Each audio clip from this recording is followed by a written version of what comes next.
Okay, well, thank you all for coming. The purpose of this speech is really to just tell you all a little bit about retirement and how people plan for it now, how they plan for it in the past, and what goes into it.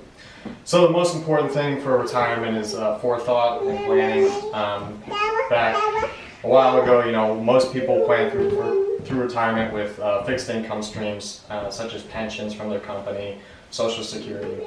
Pensions have fallen off drastically. It's very rare that you find a company that actually offers them now. So if you do, that's great, but for the most part they move towards 401ks and matching retirement plans that are tied to the stock market, because the pensions were just too expensive in the long run. Because if people live longer, they're paying that out every single year, and it just became too much for companies to handle for the most part. So they transferred. So now mostly people plan for retirement through matches from their company. So there's usually a match for, if you're putting 6% in, your company's giving you 3%. Those 401ks are tied to the market, and they're taxed in two different ways. There's traditional 401k and there's a Roth 401k. And the difference is in how they're taxed. Traditional 401ks are called tax-deferred vehicles. So you're deferring tax on the front end and paying taxes when you take the money out. Now these are great, and you'll see your money balloon, because you haven't paid the taxes on the front end, but as you get towards retirement, you're going to have a much larger tax drag. And what that means is that you're just going to be maybe taking out more than you have to, because at 70 and a half, you start having what's called required minimum distributions. Required minimum distributions means that the government says, okay, we've given you too much of a break right now on the front end. We want to start seeing some of our returns. You have to take that money out. Now, even if you don't have to touch it, they're going to say, okay, you have to take it out because we want our taxes back.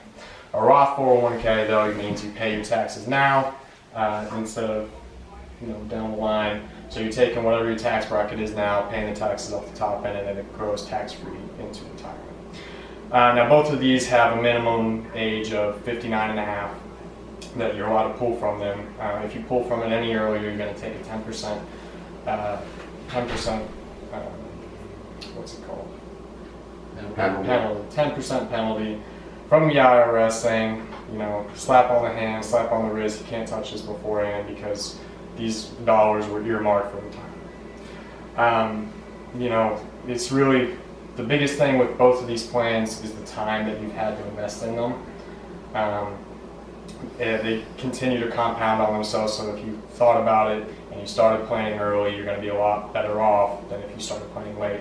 Now if you do start planning late, it's not a bad thing, you're just going to have to save a lot more in those years. So the government actually thought about this, and they help, because the Roth is normally the better option just because of the tax reasons. So you have a minimum amount or a maximum amount you're allowed to put in every year that's currently $5,000.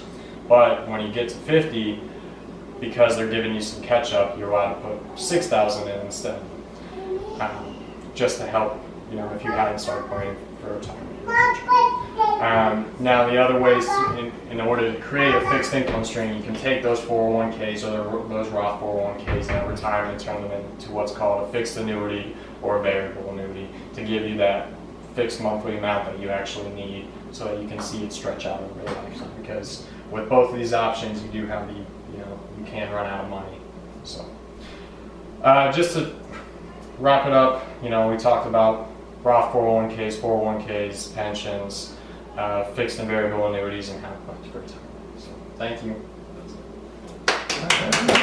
4 minutes. 4 minutes exactly. I wasn't checking the time.